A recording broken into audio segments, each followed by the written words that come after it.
Hello, this is Mike from Dimensional Walking. Today we're going to do a subject. It's very dear to my heart, is Sasquatch.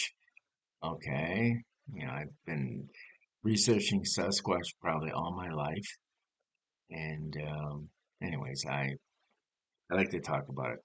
Okay, so this episode we're going to title Sasquatch Helping Lost Children in the Woods. Is it real? Is it true? Okay, so the mystery the mysterious mystery of the benevolent Sasquatch has provided some intriguing stories and folklore suggesting that Bigfoot has helped lost children. Okay? And lost children not only uh, found them, but in some cases actually helped them survive in the wilderness until they could be found by their parents or a rescue team, etc. So, so just to be on the equal side here, while the accounts remain largely anecdotal, they are fascinating and speculative, okay, at the least. But I do honestly, from a personal standpoint, since I've been doing this most of my life, I believe these stories to be true, or at least partially true. So here are a few of them, okay? And there's many of them. There's many stories. I've heard some from people personally, eyeball to eyeball, in the middle of the wilderness about children their children or children of, relatives or friends or whatever that have had some of these experiences. So there are some of them. Some of them are ones that I did research on. A few of them happen to be ones that I heard directly from people. So here we go. So one of the stories that is widely circulated. So there was this young child, that was missing in the woods, and later claimed to be kept safe by a bear.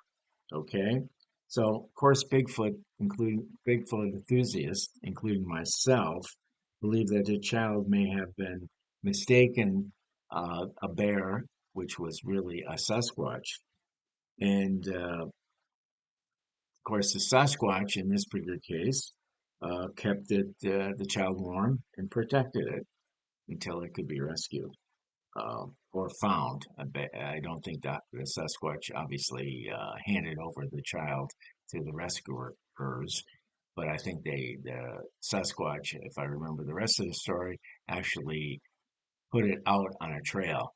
Actually, it was on a trail that I think the rescue people had said that they had gone back several times and on the same trail and never found anything. And when they go on a trail, they also kind of check on either side of the trail, see if somebody fell off or whatever. So, anyways, the bottom line was that the child reappeared on a trail that they had checked before. So I thought that was pretty dang interesting.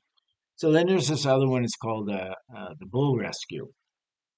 This is where a child described that it was climbed up a tree because it was being chased by an aggressive bull. Okay, and just as the bull was about to knock the child out of the tree, a large, hairy figure emerged from the forest and knocked the bull away, allowing the child to escape unharmed. Okay, so this child is actually, I think this was a teenager, or a 12, 13-year old, and I guess it did tell that was a huge this large figure emerged from the woods, hairy figure. So, anyways, then there's one. It's a dog encounter, which involved the child being chased by a vicious dog.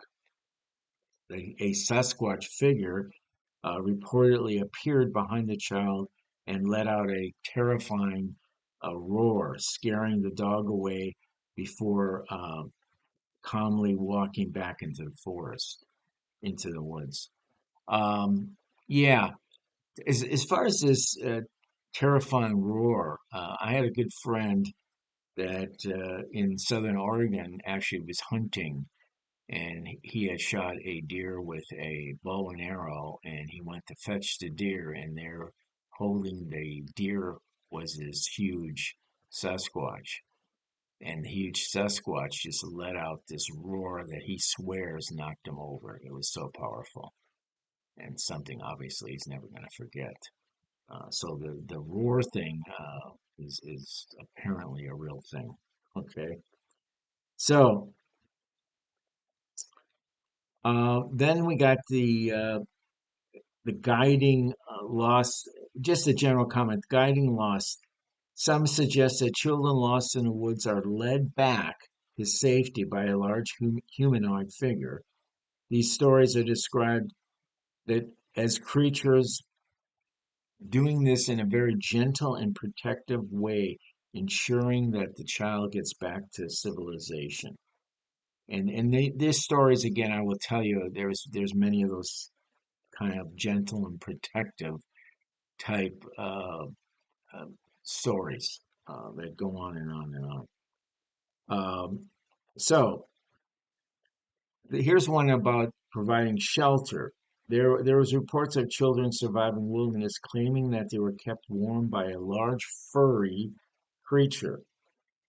Some believe that Sasquatch may have provided shelter and even food to help children endure any kind of harsh conditions, especially in the fall or the spring of the year. Hopefully, kids in our kids are not wandering around in the middle of winter out in the middle of the woods. I would say it's probably in times of the year where it gets quite cold at night. So, anyways, um, so watchful guardian. Some Native American legends speak of Sasquatch as a guardian of the forest, occasionally intervening to protect humans, especially children, from harm. And I actually did hear stories from Native Americans when I lived in the southwestern part of the United States that would talk about stories where there's some of their tribe members, children, were guided back, mysteriously guided back by something, back to their where they were living. Um, so then there's something I want to call like the silent protector. A few stories describe children who have found surprisingly good condition after being lost for days, with no clear explanation of how they survived. Some speculated that Sasquatch may have quietly watched over them, ensuring their safety. So these are kind of stories where nobody really knows why. The children don't really know why, but they seem to be kept safe. And they probably shouldn't have been kept safe because, being several days in the middle of the woods and not having anybody around to watch over them. Now, these are primarily very young children, okay? And they very well could have, been given food and water and just didn't comprehend what was going on. But they were still safe no matter what. So then there's one we'll call the Appalachian Rescue. A story about from the Appalachian Mountains describes a young girl who went missing for several days.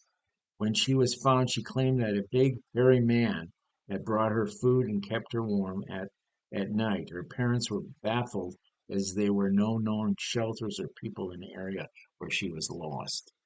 So, actually, the interesting thing, I'm going to be going into the Appalachian Mountains and camping or being in a cabin way in the middle of an area that's well known for its Sasquatch. So it should be interesting. Maybe I'll see something, etc.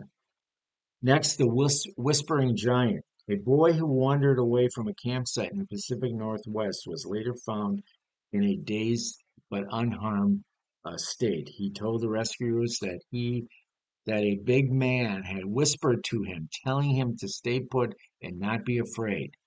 Some believe that it could have been a Sasquatch guiding the child to safety. Possible.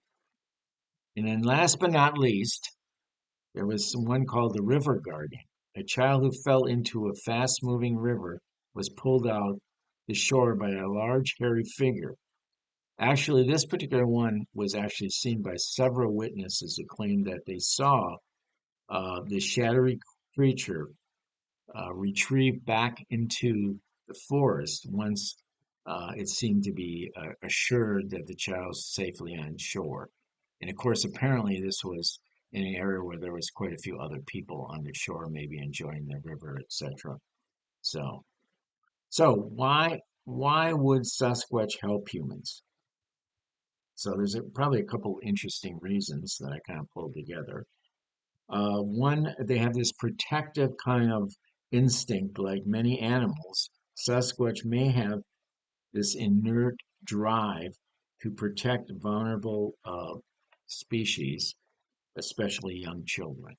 Okay, maybe not so much older folks, but definitely young children.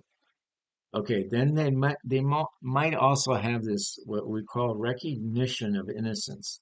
Some believe that Sasquatch may view children as harmless and worthy of care, unlike adults who may pose a threat.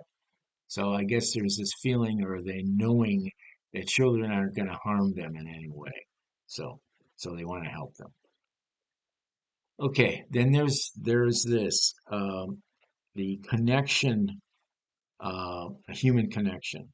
If Sasquatch is an intelligent species, it may feel a kingship with humans and act as a guardian when needed. I think that's possible. I surely do. I'm sure that Sasquatch is very cautious of humans too. Um, and then there's this, what we'll call territorial kindness. Instead of seeing humans as intruders, Sasquatch may simply wish to ensure their survival within their domain. Meaning that if this is their, yeah, and Sasquatch have territories, okay? They have areas where they kind of hang out. Now, they may migrate in different times of the year, okay, and to warmer areas, etc. But they do have a domain that they kind of hold. And I think sometimes they may actually, even though they don't really want humans in their domain, they still would kind of feel that they're obligated to take care of them while they're in the domain. So they do take care of them, especially children again. While these stories remain unverified, but it does say that there's this rich folklore surrounding Sasquatch. Uh, so the question is whether these are myths or reality. The ideal that a benevolent Bigfoot Sasquatch watching over lost children is certainly a compelling one. And if we really knew it to be true, I guess we wouldn't worry so much about our children getting lost in the woods. Because, of course, I believe that Sasquatch are pretty much everywhere. And I think if they saw a child in distress, they would help it. Not so much humans. I mean, I'm sorry, not so much adults, but children. I really believe they would do something like that. So, anyways, hope you find that interesting. And be if you're out traveling this summer, I would be out there kind of looking around and see what you may see, and you may just get a glimpse out of the corner of your eye of a Sasquatch. How very cool would that be, right? Let's see it. Bye bye.